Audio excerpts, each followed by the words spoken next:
Saya akan membuka sesi pertanyaan, yaitu 3 pertanyaan saja untuk teman-teman mahasiswa Stikes Sang Tua Surabaya.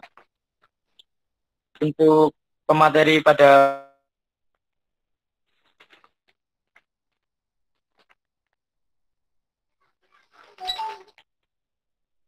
hari ini adalah Ustadz Nur Fauzi.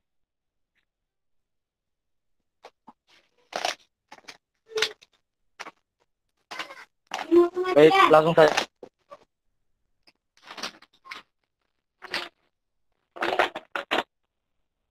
Mohon izin Ustadz, bisa dimulai sekarang. Baik. Assalamualaikum warahmatullahi wabarakatuh. Bismillahirrahmanirrahim. Nahmaduka ya dzal jalali wal ikram ala ma akmalta lana min dinil Islam. Nusalli wa nusallim ala sayyidil kiram Muhammadin wa ala alihi wa sahbihi al-muhtaram. Qalu subhanaka la ilma lana illa ma 'allamtana innaka antal alimul hakim. Rabbi shrah li sadri wa yassir li amri wahlul 'uqdatam min lisani yafqahu qawli. Rabbi zidna ilman warzuqna fahman birahmatika ya arhamar rahimin. Saudara yang berbahagia, adik-adik, teman-teman mahasiswa, mahasiswi Stikes Sang Tua atau Bapak Ibu dosen dan seluruh sivitas akademika Stikes Sang Tua yang dirahmati oleh Allah Subhanahu wa taala. Siang hari ini kita akan membahas fenomena yang cukup mencengangkan ya bagi masyarakat awam, cukup mengagetkan bagi masyarakat pada umumnya, dan saya kira rasa kaget itu hanya kepada orang-orang yang paham media sosial. Ternyata tidak. Orang yang tidak paham media sosial pun itu kena imbas dari informasi tentang datangnya hari kiamat itu. Nah, tapi kita sebagai orang yang beriman, orang yang beradab, harus bijaksana menyikapi fenomena yang terjadi itu. Bagaimana bijaksananya? Pertama, mungkin beliau yang menyampaikan data-data itu belum nyampe kepada pemahaman yang sesungguhnya dari sisi ulumul hadis. Nah, oleh karenanya ketika ada banyak orang tanya mengenai tentang hadis itu, hadis yang malam Jumat itu terjadi suatu prahara dan lain sebagainya, itu saya langsung menjawab, wah itu hadisnya memang perlu dikaji ulang. Saya tidak mengatakan langsung ngeklaim ini dhaif, maudhu dan lain sebagainya, karena ini masih debatable. Ya, yang jelas apa yang disampaikan oleh segelintir orang yang kemudian meresahkan terhadap masyarakat itu tidak bisa dibuktikan secara real. Ya, jadi secara real tidak bisa dibuktikan, karena memang andaikan terbukti maka saat ini mungkin kita dalam keadaan mencekam, dalam keadaan gelisah bersama-sama seiring dengan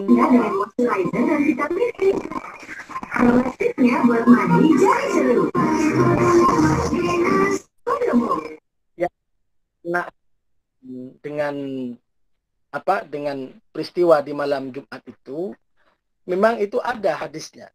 Jadi secara objektif para ahli ilmu mengatakan ada hadisnya.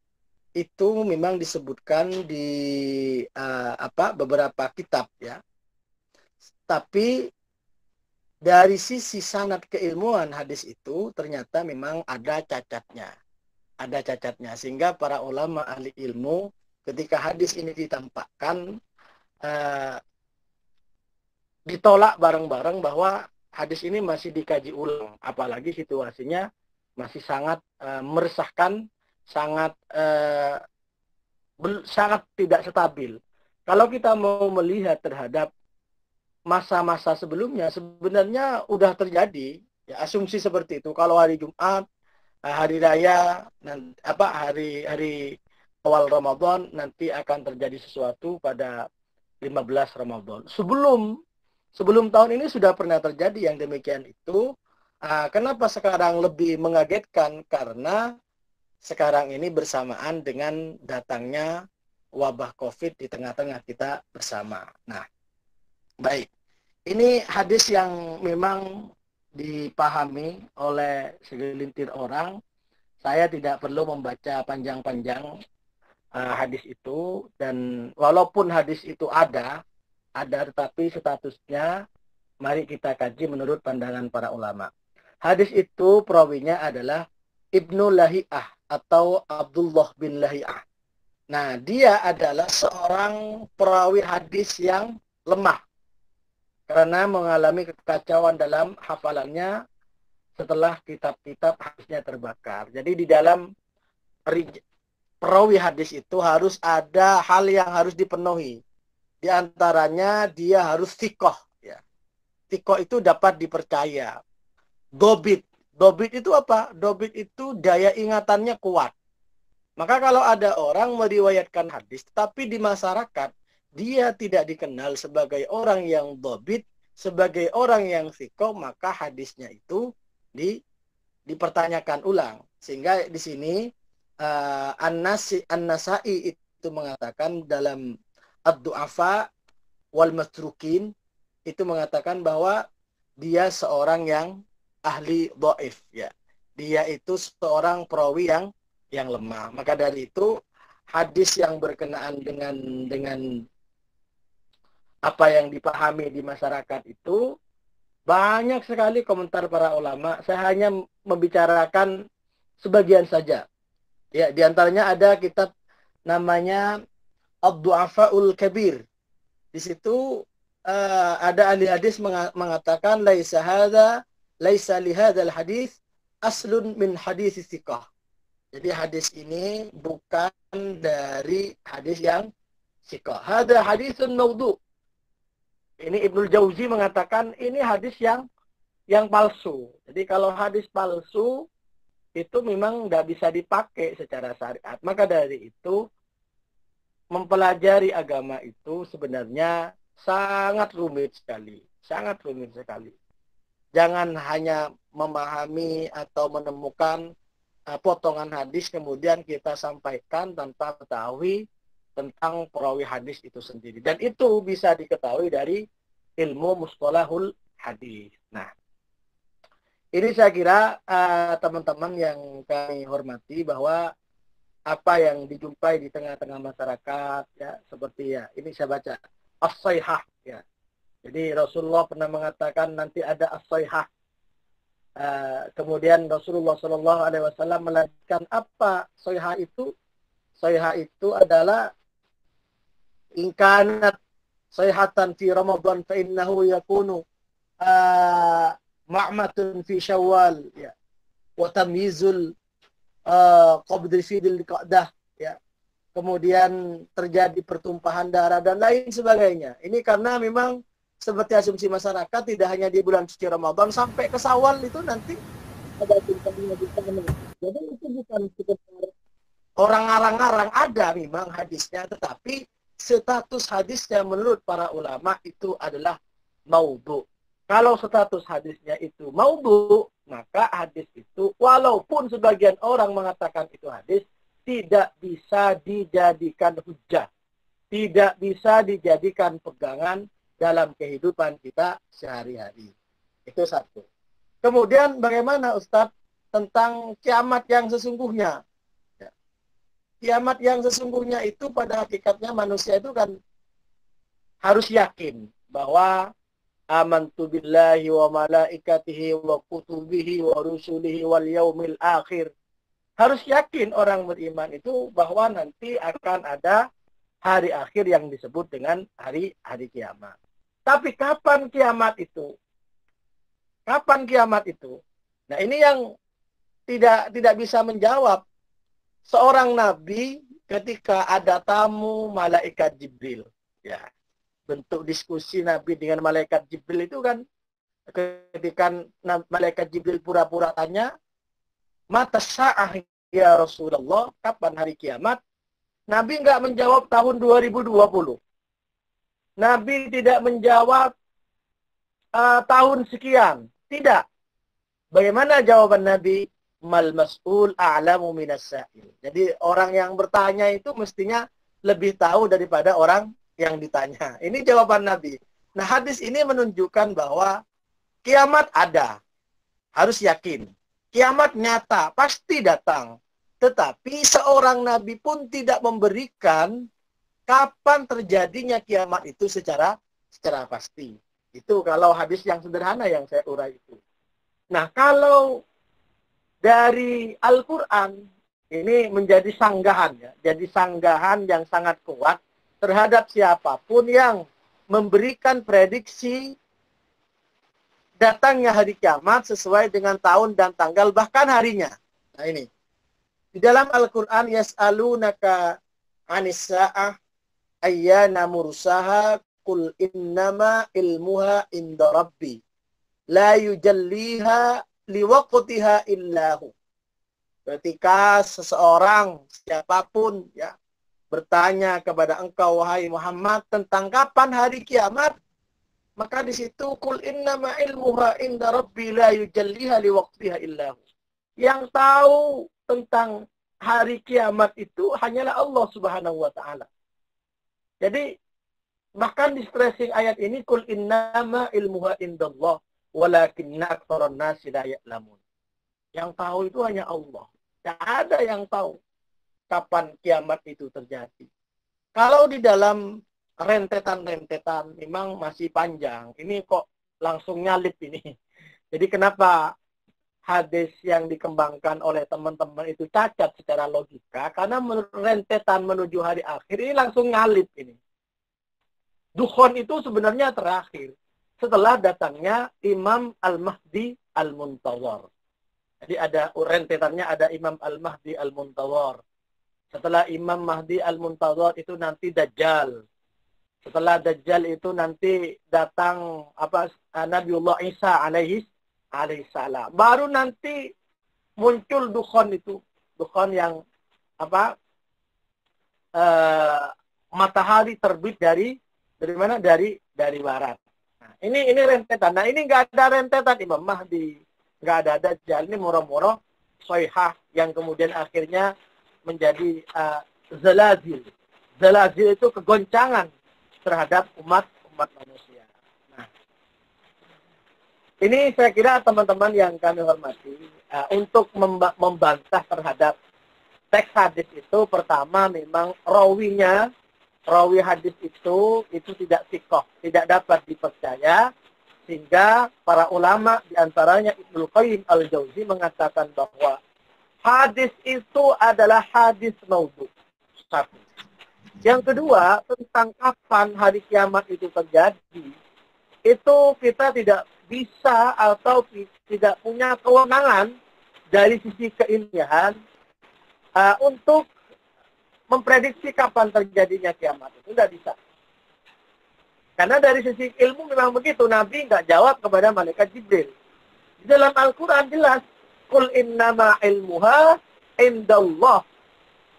Yang tahu tentang hari kiamat itu hanyalah Allah Subhanahu wa ta'ala. Namun demikian, kembali saya ingin mengajak kepada siapapun Anda bahwa kita nggak boleh langsung, wah ini Ustadz ini udahlah. Yang lalu biar berlalu, karena manusia itu punya habitat yang tak bisa dipisahkan. Apa habitatnya? Al-insanu mahallul khata' wan nisyan. Manusia itu pasti punya salah, punya lupa. Barangkali Ustadz yang menyampaikan itu salah. Barangkali Ustadz menyampaikan itu lupa. Ini langkah yang bijaksana. Tidak perlu Anda menyinyir ya. Oh ini begini dan lain sebagainya. Atau mengejek di berbagai media sosial. Sudahlah, yang lalu biar berlalu. Apalagi ini bulan puasa. Tapi yang paling penting sekarang sudah mengetahui bahwa masalah kiamat itu Nabi sendiri tidak pernah mengatakan kapan terjadinya kiamat secara pasti. Di dalam Al-Quran jelas, qul innama ilmuha indallah walakinna aktsaran nasi la ya'lamun. Yang tahu hanyalah Allah Subhanahu wa taala. Bahkan dalam riwayat-riwayat yang sahih itu Tidak mungkin terjadi kiamat kalau masih ada orang bilang Allah. Karena rentetan kiamat itu, kalau masih ada saat Imam Al-Mahdi itu masa-masa paling luar biasa. Al-Mujtama Al-Islami. Imam Mahdi itu luar biasa. Saking nikmatnya di masa Imam Al-Mahdi itu rasanya itu lebih cepat daripada umumnya. Jadi hanya beberapa ratus tahun, tidak sampai 200 tahun Imam Al-Mahdi itu. Tetapi situasinya sangat cepat. Kenapa? Nikmat. Semuanya enak, semuanya luar biasa, pemimpinnya adil. Masa Dajjal kebalikannya. Kebalikannya itu 1 hari seperti 1 tahun. Karena situasi umat manusia ini mencekam. Nabiullah Isa alaihissalam. Manusia tidak bisa kafir secara keseluruhan. Baru kalau kafir secara keseluruhan, tidak ada satupun yang bilang Allah di muka bumi ini, maka berarti kiamat akan tiba. Nah, itu rentetannya. Jadi kalau masih ada Allah, ada orang azan, ada orang sholat, ya, saya tetap tidak meyakini kiamat segera datang cepat-cepat. Tidak. Menurut teori Tuhan, ya, berdasarkan nas-nas sahih. Tetapi kalau Allah berkehendak, ya kan wallahu a'lam. Semuanya itu terserah Allah Subhanahu wa taala. Maka dari itu kalau kita ingin di dunia ini semakin lama, artinya kiamat semakin lama, maka kita harus jadi orang-orang saleh. Nah, cuman tanda-tandanya kiamat itu ada. Tanda-tandanya itu memang ada. Di antaranya sebagai ini risalah Ahlu Sunnah wal Jamaah, di antara tanda-tandanya kiamat itu adalah adamul musa'id wal mu'awin ala din. Tidak ada satupun orang yang terlibat untuk membantu terhadap agamanya Allah Subhanahu wa taala. Ada masjid rusak, dibiarkan semua. Ada madrasah rusak, nggak ada yang membantu, nggak ada yang peduli kepada agama. Ini bagian daripada tanda-tandanya ya kiamat. Dalam suatu riwayat lain, Nabi Muhammad SAW itu mengatakan salah satu tanda-tandanya kiamat adalah adanya ubadun juhal. Ada ahli ibadah tapi bodoh. Ahli ibadah tapi bodoh. Wa qurra'un fusqah. Ahli baca Al-Quran tapi fasik. Fasik itu apa? Tidak memenuhi perintah Allah Subhanahu wa ta'ala. Termasuk tanda-tandanya kiamat adalah yatabahan nasu fil masajid. Manusia berlomba-lomba untuk di masjid sebagai tempat ibadah, tetapi bangunannya yang dilomba-lombakan. Ini termasuk tanda-tanda hari kiamat. Tetapi tanda-tanda ini, walaupun barangkali sudah ada di tengah-tengah kita bersama, tidak bisa kita menjustis bahwa kiamat akan datang pada, dan kalau tahapannya masih lama. Saya kira begitu, cukup saya bisa kita lanjut dengan diskusi.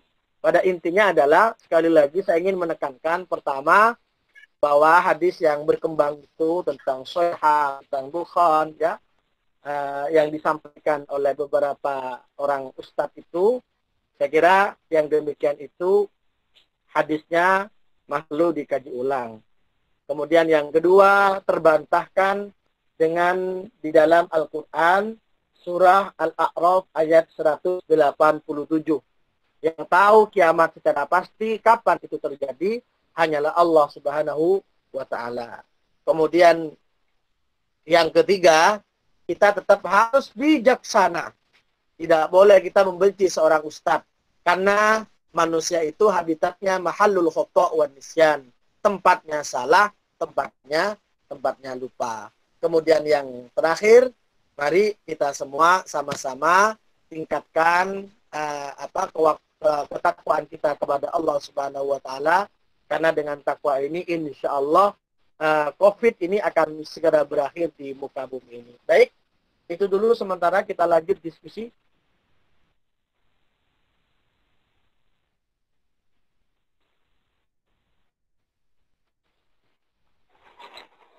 Baik, terima kasih Ustadz. Sekarang kita lanjut diskusi.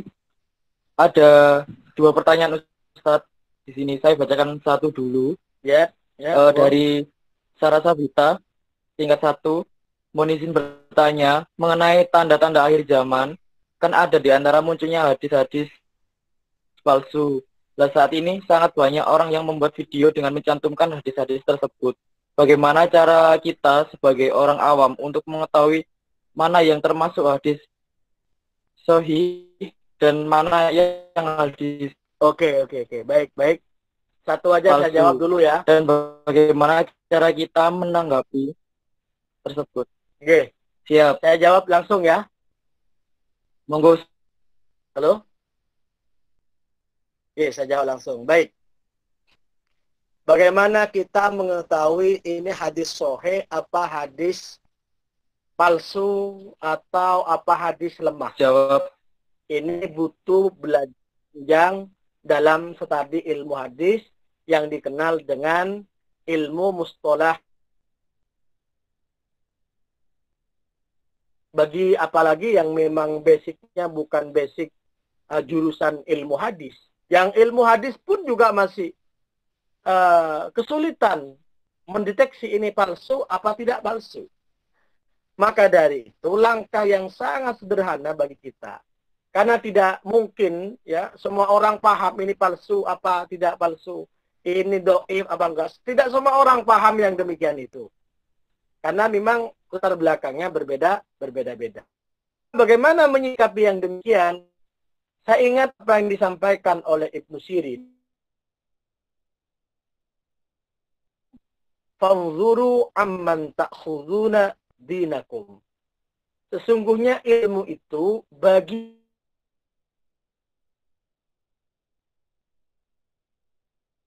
dinakum. Dikaji ulang, dilihat dulu kalian itu mendapatkan ilmu dari siapa. Nah, ini penting. Sehingga kalaupun kita tidak bisa membedakan mana hadis palsu, mana hadis sahih, kita bisa cari seorang ulama, seorang ustadz yang memang berkompeten di dalam masalah ilmu agama dan manhajnya jelas. Apa manhajnya? Yaitu Ahlus Sunnah wal Jamaah. Ya, gimana ciri-cirinya Ahlus Sunnah wal Jamaah itu? Mansur al-Maturidi. Secara fikih dia ikut terhadap salah satu mazhab yang 4. Hanafi, Hambali, Syafi'i, kemudian Maliki.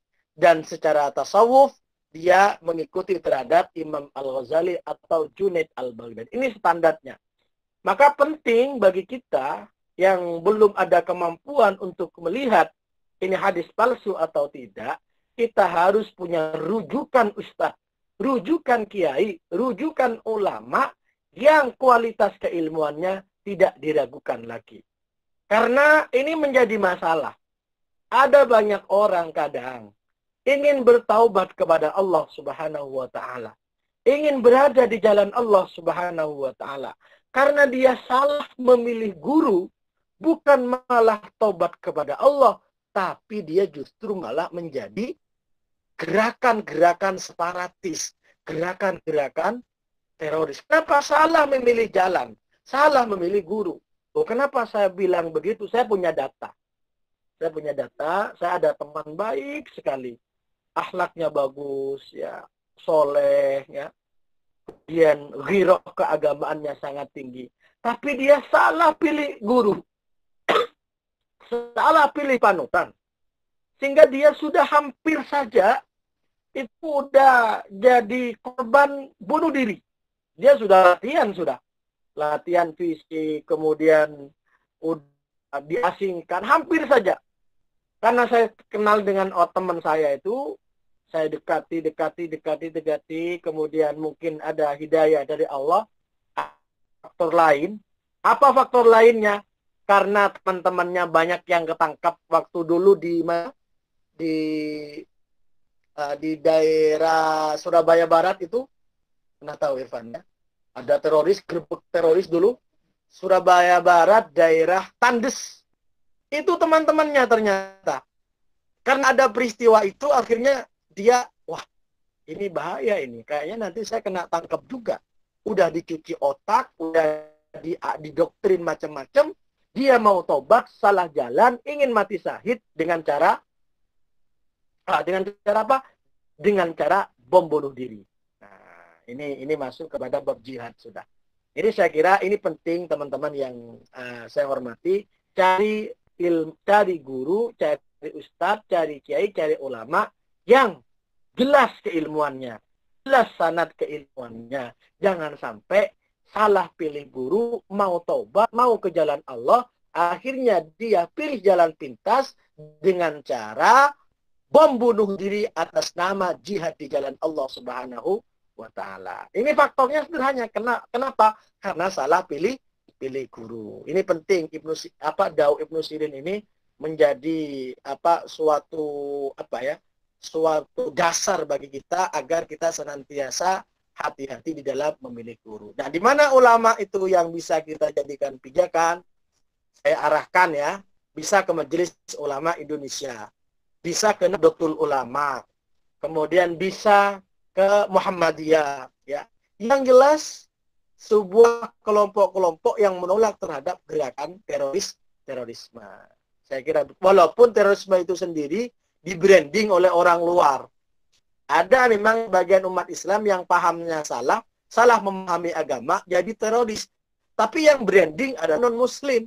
Sehingga karena di-branding oleh non-Muslim, maka kemudian citra umat Islam ini menjadi jelek. Islam dikait-kaitkan dengan teroris. Nah, inilah pentingnya kita belajar ilmu agama itu dari mana, dari siapa, itu penting. Sehingga nggak salah paham. Bisa dilanjut, Pak Moderator?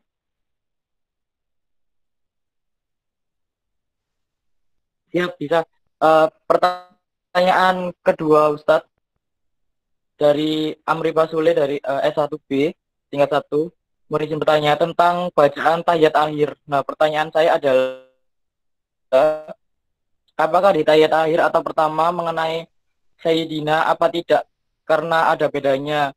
Ulama menggunakan Sayyid dan ada juga yang tidak. Jadi saya bingung menurut syariat itu yang mana? Apakah saya memakai Sayyidina apa tidak? Sekian, terima kasih Ustadz.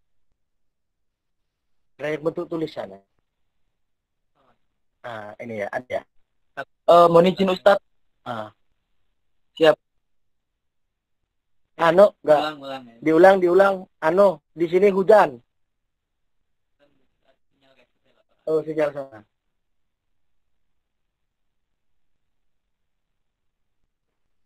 Mohon izin bertanya tentang bacaan tahiyat akhir. Oh, tahiyat. Pertanyaan saya adalah, apakah di tahiyat akhir atau pertama memakai Sayyidina? Berapa ulama menggunakan Sayyid dan ada juga yang tidak. Jadi saya bingung menurut syariat itu yang benar yang mana? Apakah saya memakai Sayyidina atau tidak? Sekian, terima kasih. Baik, terima kasih. Ini sesuatu di dalam kerangka beragama itu ada begini. Seperti yang disampaikan oleh Yusuf Al-Qaradawi, biar nggak tukaran sesama umat Islam, kita harus punya prinsip. Apa prinsipnya? Natafahamu fi makhtalafna wa nata'awanu fi mattafaqna. Kita saling memahami, saling menghargai terhadap sesuatu yang masih debatable. Kemudian kita bisa bersama-sama terhadap sesuatu yang disepakati bersama. Ini kunci agar kita tidak mudah terjebak konflik pemikiran dengan sesama umat Islam. Maka gimana Ustadz? Misalnya ada yang baca Sayyidina, ada yang tidak baca Sayyidina. Dalam sholawat misalnya, kita lihat di WhatsApp itu, Allahumma sholli ala Muhammad wa ali Muhammad, ya kan? Ada yang Allahumma salli ala Muhammad wa ala ali Sayyidina Muhammad. Mana yang benar? Yang benar adalah secara ilmu, dua-duanya sama-sama benar. Nabi itu memang mengajarkan sholawat Ibrahim itu wa ala ali Muhammad. Nabi mengajarkan demikian. Tetapi Abu Bakar itu udah mau. Saya nggak bisa Rasulullah kalau saya bilang langsung.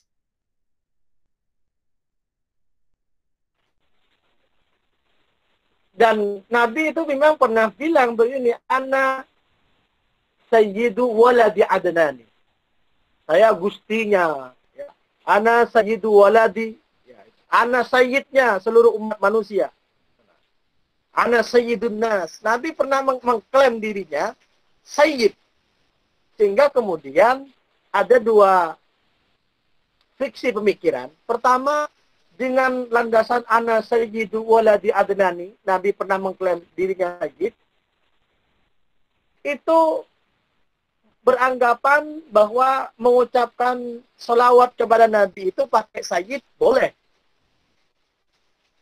Kemudian yang mengatakan tidak usah pakai sayyid ini beranggapan ini punya dasar dengan dasar apa? Nabi mencontohkan Allahumma sholli ala Muhammad wa ala ali Muhammad. Jadi dua-duanya sama-sama ada dasarnya. Yang salah itu adalah saling ya mengatakan bahwa dia paling benar, yang lain salah. Contoh begini. Yang tidak mengatakan sayyidina itu salah. Yang benar hanya sayyidina. Atau sebaliknya. Yang pakai sayyidina itu bid'ah. Ini salah juga ini. Dalam kerangka berfikir secara usul fikih itu begini.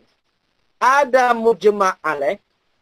Ya. Mujma' alaih itu sesuatu yang disepakati pasti bersama. Pasti benar. Contoh misalnya orang sholat menghadap kemana?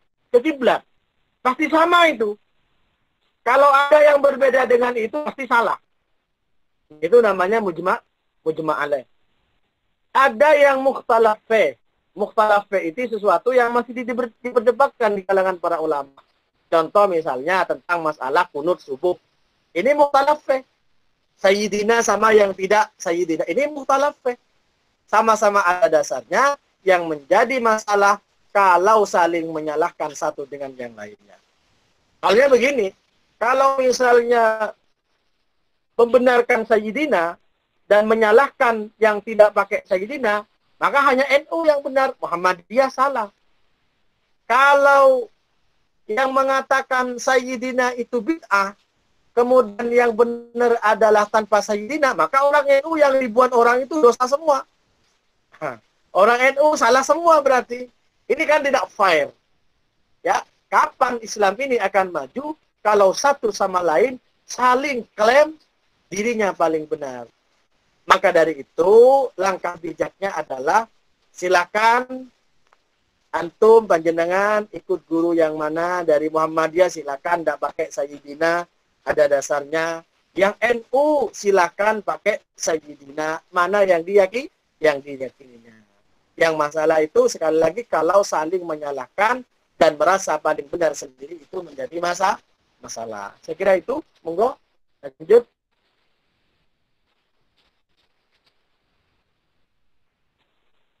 Monggo, moderator.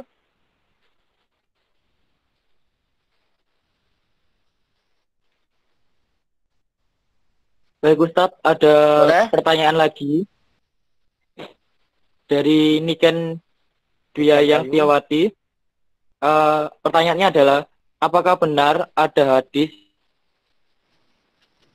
yang mengatakan bumi ini nantinya akan gelap selama 40 hari, 40 malam?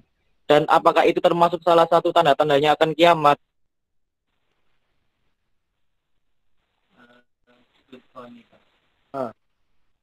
Mungkin saya ulangi sekali lagi. Okay.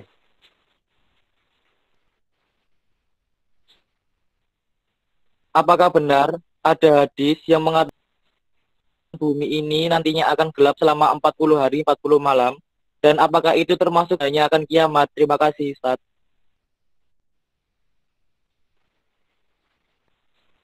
Baik, terima kasih. Memang kalau belajar ilmu hadis itu sangat sangat membutuhkan waktu yang begitu lama. Apakah ada hadis yang demikian itu? Ini saya baca ya, yang terkait dengan asumsi-asumsi masyarakat. Ya. Wa mas ya Rasulullah. Ya. Apa sohih itu wahai Rasulullah? Gemuruh. Ya. Rasulullah Shallallahu Alaihi Wasallam itu menjawab, addatan fi nisfi min Ramadan lailatan Jum'atin fatakunu addatan tuqidu an-naim wa tuqa'idu al-qa'im wa tukhfid nawaik min hudurihinna fi lailati Jum'atin fi sanatin katsiratin az-zalazil. Fa idza shallaitum al-fajra min yaumil jum'ati fadkhulu buyutakum wa uliku abwabakum wa wasuddu bawabikum, dan seterusnya. Ini memang ada hadis yang memang kalau terjadi pada hari Jumat, ya, puasa pada hari Jumat akan terjadi di pertengahan bulan Ramadan itu, di saat orang itu tidur, itu dibangunkan semua wanita-wanita itu keluar dari peraduannya. Faidah shallaitum al-fajrah, ya, ketika sholat subuh, ya, fadkhulu buyutakum, suruh masuk lagi ke kamarnya lagi untuk menjaga keselamatan, bahkan sampai 40 hari dalam asumsi yang lain. Ada hadisnya, tetapi status hadisnya itu adalah hadis maudhu yang tidak bisa dipertanggungjawabkan secara ilmiah. Maudhu itu artinya apa? Maudhu itu adalah palsu. Siapa yang mengatakan maudhu? Apakah seorang ustadz? Bukan, ulama-ulama terdahulu. Di antaranya adalah An-Nasa'i. Di antaranya Abdul Wahab bin Husain, Al-Hafidh Ibnu Hajar Al-Asqalani. Itu ulama-ulama terdahulu. Kita hanya menukil, kita hanya mengutip bahwa hadis itu menurut ulama-ulama yang sudah kredibel, hadis itu adalah hadis maudhu. Saya kira begitu. Ada hadisnya, tetapi hadisnya tidak bisa dipertanggungjawabkan secara ilmiah. Itu terjadi, mungkin terjadi dukhon, itu terjadi, tapi nanti, dan waktunya tidak ada yang tahu, begitu. Saya kira begitu jawaban dari saya. Lanjut, moderator.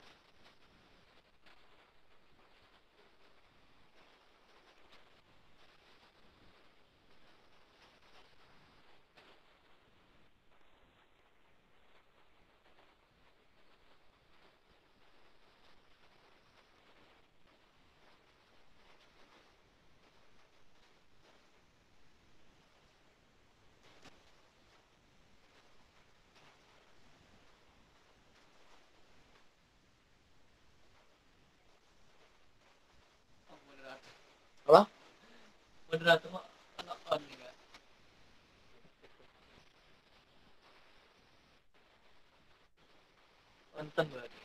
Fik, bagaimana cara membedakan ulama yang su dan tidak dan ulama yang ahli sunnah? Saya ulangi sekali lagi.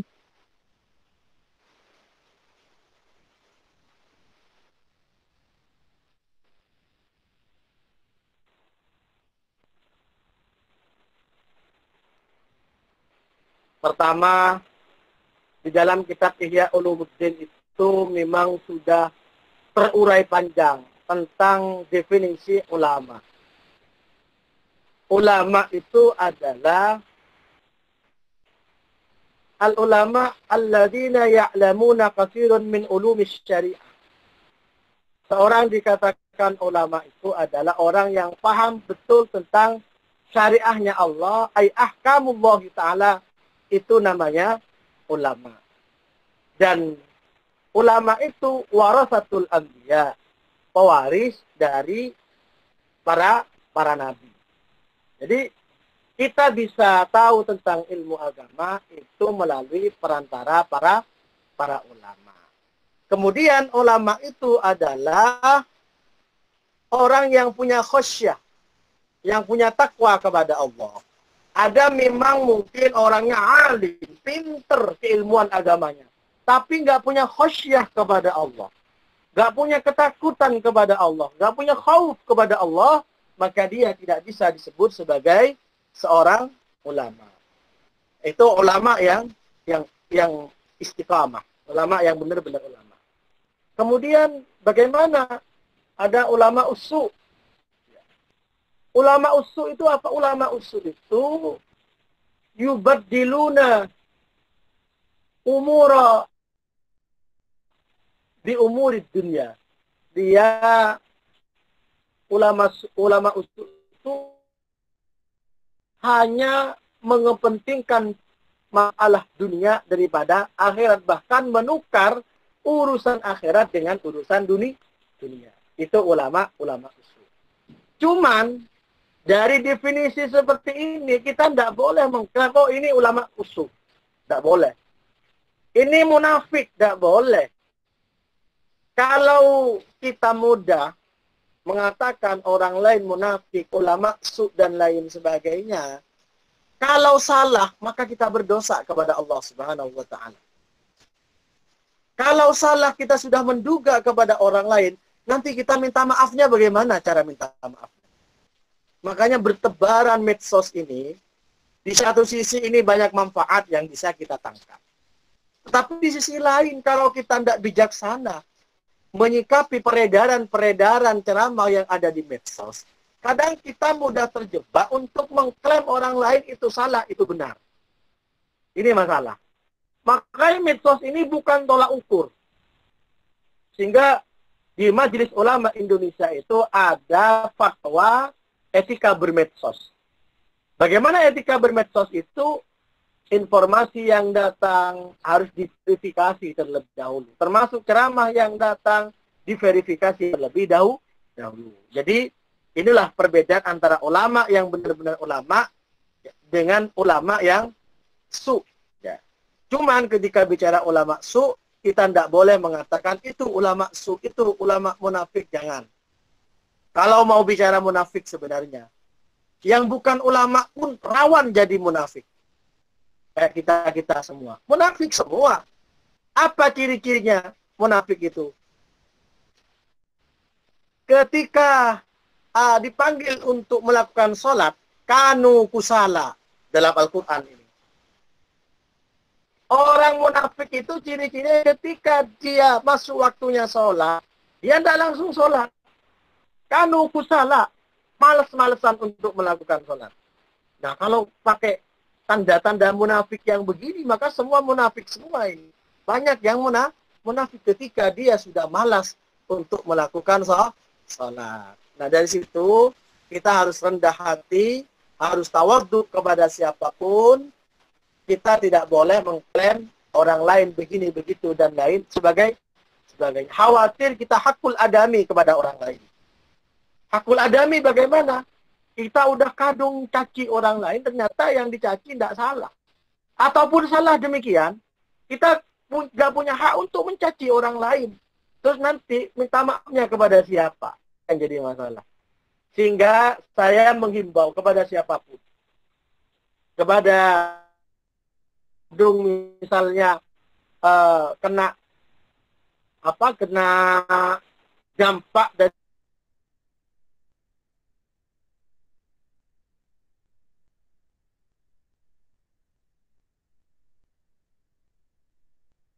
tangan masyarakat awam, ini kita sikapi dengan bijaksana. Gak boleh mencaci, gak boleh nyinyir ustadz-ustadz itu. Mungkin sekali lagi ini mengulang saya mengatakan ini.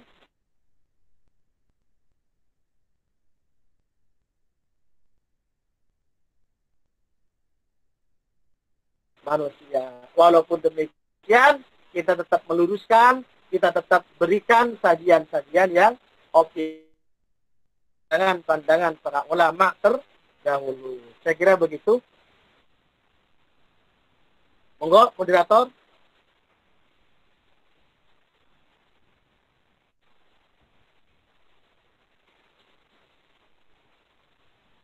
Baik Ustadz, satu pertanyaan lagi setelah itu nanti tutup. Dari Ken Satyo, tingkat 1. Apa perbedaan hadis lemah dan hadis palsu? Dan apakah hadis yang lama boleh dijadikan acuan? Monggo.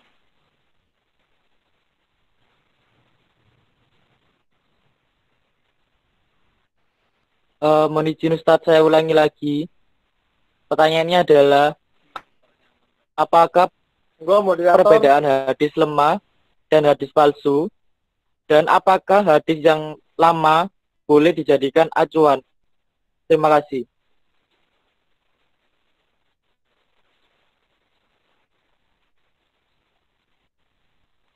Baik, apa perbedaan hadis lemah dan hadis palsu, dan apakah hadis yang lemah boleh dijadikan acuan? Hadis lemah, hadis palsu itu, kalau hadis lemah itu ada perawi-perawi yang tidak sikoh. Itu hadis palsu. Kalau hadis lemah itu beberapa perawinya, tidak secara keseluruhan itu menemukan kecacatan secara sanad. Cuman dari sisi penggunaan, hadis dhaif sama hadis palsu ini berbeda. Kalau palsu maudhu itu sudah nggak boleh dijadikan sebagai dasar. Kalau hadis dhaif boleh dijadikan sebagai motivasi, bukan sebagai hukum. Biasanya ada hadis-hadis dhaif itu oleh para ulama ahli hadis bisa digunakan, tetapi bukan sebagai hukum. Kalau menyangkut hukum tidak digunakan. Sebagai motivasi itu digunakan. Ini saya kira yang membedakan penggunaan hadis maudhu dengan hadis dhaif. Kemudian tadi saya menambahkan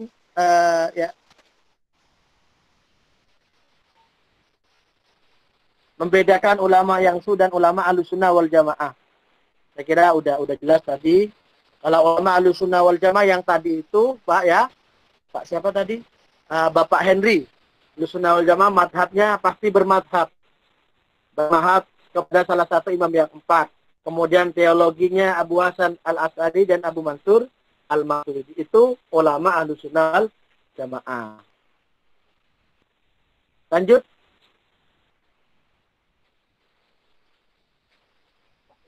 Siap Ustaz.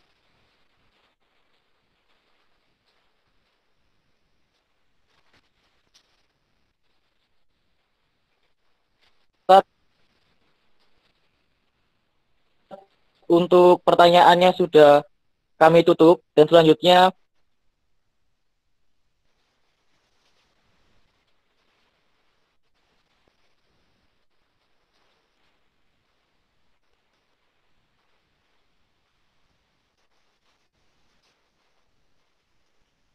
Ini banyak pertanyaan.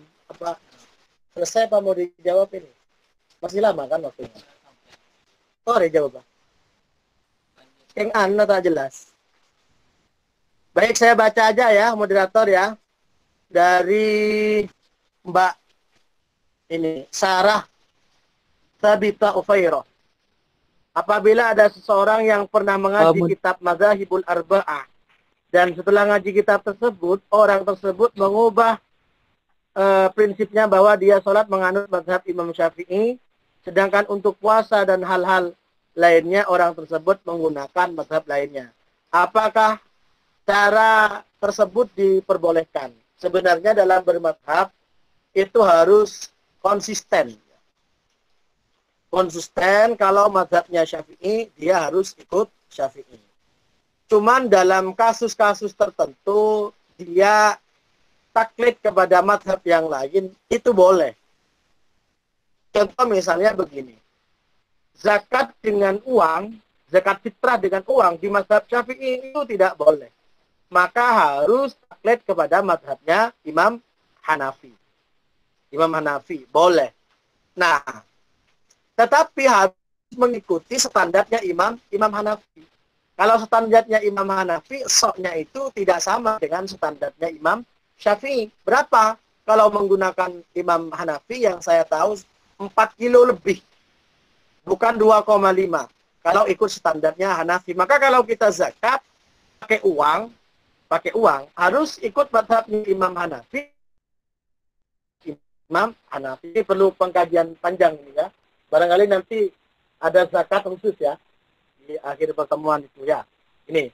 Kemudian orang saat tertentu itu menggunakan mazhab yang lain boleh sebenarnya. Itu dalam kondisi tertentu dan unsurnya adalah maslahah, bukan at-tasahul fil hukmi. Apa tasahul fil hukmi? Itu mengambil hukum yang ringan-ringan. Oh, ini di mazhab Syafi'i ini ribet. Mas ambil ke mazhab yang lain. Tapi tujuannya bukan karena masalah. Tujuan tasahul. Ngambil hukum-hukum yang ringan saja. Itu tidak boleh. Kalau tujuannya masalah, ada kebaikan di dalamnya, ikut kepada mazhab yang lain dalam kondisi tertentu, itu boleh. Contoh misalnya, ketika saya bimbing umroh di Mekah, ketika kita tawaf misalnya, kalau mazhab Syafi'i, ketika bersentuhan kulit laki-laki perempuan, yang lain mahramnya, hukumnya adalah batal. Kalau orang tawaf ini kan potensi besar bersentuhan laki-laki dan perempuan, maka bagaimana ketika dalam kondisi seperti itu terjadi, sedangkan mau ambil wudhu jauh tempatnya, pada saat itu seseorang ikut pendapatnya Imam Malik dengan catatan dia tidak menyentuh. Kalau menyentuh tidak boleh, tersentuh boleh. Inilah ada saat tertentu kita menggunakan mazhab lain. Cuman sekali lagi prinsipnya pertama ada unsur maslahah di sana. Contoh kayak misalnya lembaga keuangan syariah. Lembaga keuangan syariah itu kalau hanya mengacu kepada mazhab Syafi'i kesulitan. Sulit menemukan pintu keluar, maka banyak menggunakan pendekatan mazhab Hanafi. Apa motifnya? Motifnya adalah maslahah. Satu. Yang kedua, bukan tasahul. Tidak mempermainkan hukum. Saya sekarang ini, nanti Hanafi. Kalau ada unsur tasahul, mempermainkan hukum, maka pandangan ulama fikih hukumnya adalah haram. Begitu. Ini ada lagi. Saya baca sendiri aja ya. Saya baca sendiri. Moderator, halo. Moderator. Siap, Ustadz.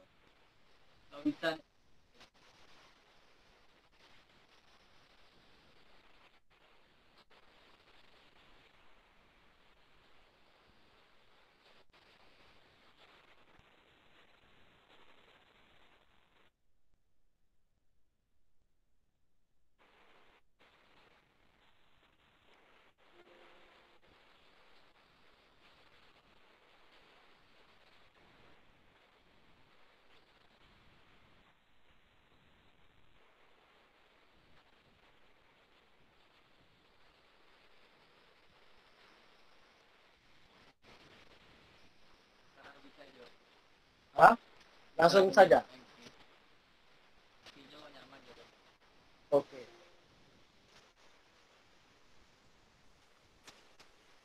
Baik. Ada pertanyaan menarik ini ya. Ada pertanyaan menarik dari Mbak Vita Sabela. Menanya paman Nabi, yaitu Abu Thalib. Apakah benar Abu Thalib tidak memeluk Islam seperti Nabi Muhammad? Tapi Abu Thalib selalu membantu Nabi Muhammad untuk menyebarkan dakwahnya. Dan benarkah Abu Thalib adalah orang yang paling ringan siksaannya di neraka? Ini debatable di kalangan para ulama. Kita lihat Nabi Muhammad SAW ketika Nabi ditinggal seorang pamannya Abu Thalib, Nabi galau luar biasa. Nabi sedih luar biasa. Kenapa? Abu Thalib itu seorang paman yang paling membantu terhadap perjuangannya Nabi Muhammad SAW. Itu Abu Thalib. Abu Lahab juga paman Nabi. Abu Lahab itu paman Nabi. Jadi Abu Thalib, Abu Lahab sama-sama paman Nabi. Tetapi yang Abu Lahab ini musuhi Kanjeng Nabi Muhammad. Yang Abu Thalib itu malah membantu terhadap perjuangan Nabi Muhammad SAW.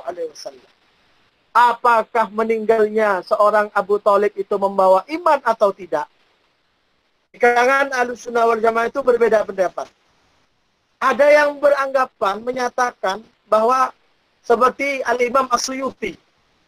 Al-Imam As-Suyuti itu mengatakan bahwa Abu Thalib itu meninggal dalam keadaan iman kepada Allah Subhanahu wa taala.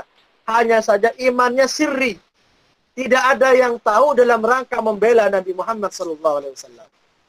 Jadi kalau Nabi Muhammad terang-terang, Abu Thalib terang-terangan iman kepada Kanjeng Nabi, maka ini akan punya dampak yang luar biasa terhadap perkembangan perjuangannya Nabi Muhammad. Oleh karenanya, Abu Thalib itu menurut versi Al-Imam As-Suyuti itu wafatnya dalam keadaan membawa iman kepada Allah Subhanahu wa ta'ala. Walaupun ada sebagian yang mengatakan tidak bisa memastikan.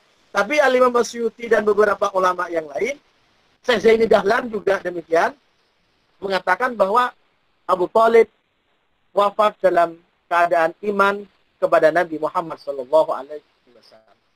Disinilah mudah-mudahan ya benar-benar membawa keimanan di hadapan Allah Subhanahu wa taala, karena peran Abu Thalib itu sangat besar sekali di dalam memperjuangkan agama Islam melalui Nabi Muhammad sallallahu alaihi wasallam. Mohon izin bertanya, nama saya Waton dari tingkat 1. Saya mau bertanya, doa yang bagaimana yang akan dikabulkan oleh Gusti Allah yang Maha Agung? Kita itu di dalam berdoa itu harus mengetahui dasar doa daripada Al-Quran. Di dalam Al-Quran jelas sekali Allah memerintahkan kita berdoa. Dan Allah berjanji akan mengistijabi doa kita. Ud'uni astajib lakum. Mintalah kalian kepadaku, maka aku akan mengabulkan terhadap doa kalian. Ini jaminan pada Allah Subhanahu wa ta'ala. Cuman di dalam syarah-syarah hadis, di antaranya ada kitab Tanqihul Qaulil Hasis, di situ disebutkan bahwa istijabatul doa ada 3. Doa diterima oleh Allah itu ada 3. Pertama adalah Allah mengabulkan sesuai dengan permintaan. Contoh misalnya, ya Allah berikanlah aku suami yang tampan, yang ganteng, yang sarjana, yang mapan dan lain sebagainya. Allah kabulkan sesuai dengan permintaan. Yang kedua, ditunda oleh Allah Subhanahu wa taala. Ada orang minta kepada Allah, tahun ini enggak Allah kasih. Tapi tahun berikutnya Allah kasih. Yang ketiga, bisa jadi diganti oleh Allah Subhanahu wa taala. Tidak sesuai dengan permintaan, tetapi Allah kasih dengan kebutuhan yang lain. Maka kalau misalnya seorang punya keinginan ini itu tidak sesuai dengan keinginan, apakah tidak pasti istijabah. Kalau gitu Allah itu bohong dong. Nah, ini pasti istijabah, cuman bentuknya beda. Ada yang dengan sesuai permintaan, ada yang diganti oleh Allah Subhanahu wa taala. Nah, kalau demikian kan enak. Artinya apa? Kita nggak pernah putus asa untuk memohon doa kepada Allah Subhanahu wa taala. Yang menjadi pertanyaannya adalah bagaimana doa kita diistijabai oleh Allah Subhanahu wa taala. Ada kitab yang dikarang oleh Ibnu Sunnah wal Lailah. Wirid-wirid pada siang hari dan malam hari. Di kitab itu ada suatu ungkapan juga bagaimana doa diistijabai oleh Allah. Pertama, diawali dengan hamdalah dan sholawat. Alhamdulillahirabbil alamin, Allahumma sholli ala Muhammad wa ala ali sayyidina Muhammad, itu berdoa kepada Allah. Sesuai dengan bahasa kita, terserah. Yang penting awalnya diawali dengan hamdalah dan sholawat, akhirnya endingnya diakhiri dengan hamdalah dan sholawat. Ini masalah tata cara. Jadi doa dikabulkan oleh Allah itu pertama.